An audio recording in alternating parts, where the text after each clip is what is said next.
Vous faites quoi, là? Viens. Dépêchez-toi. Vous êtes qui, vous?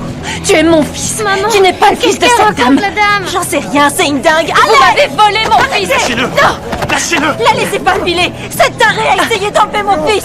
J'appelle la police. N'aie pas peur. Léa tenta désespérément de reprendre l'enfant. La scène échappa totalement à tout contrôle. Finalement, Léa fut envoyée en prison. Je pensais avoir enterré mon fils, alors que non, il est toujours en vie.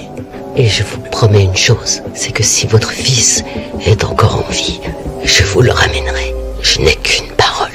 Arrêtez, arrêtez, non, c'est le cercueil de mon neveu. Monsieur, vous n'avez pas mon accord. Tout en essayant de calmer ses émotions, Athéna insista pour poursuivre l'enquête jusqu'au bout. Le médecin légiste ouvrit alors le cercueil. Mais la scène qui apparut sous leurs yeux les bouleversa tous. Pourquoi? Le cercueil est vide.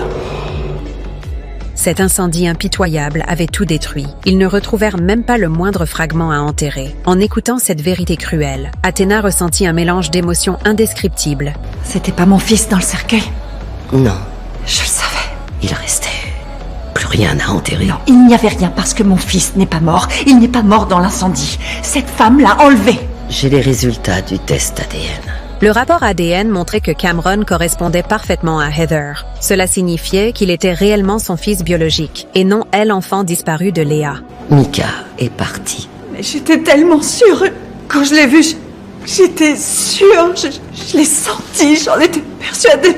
Léa s'effondra en sanglots. Les larmes effacèrent toute la folie dans son regard. Il ne restait plus qu'un vide immense et une douleur infinie. Athéna serra doucement ses mains glacées, essayant de lui transmettre un peu de chaleur.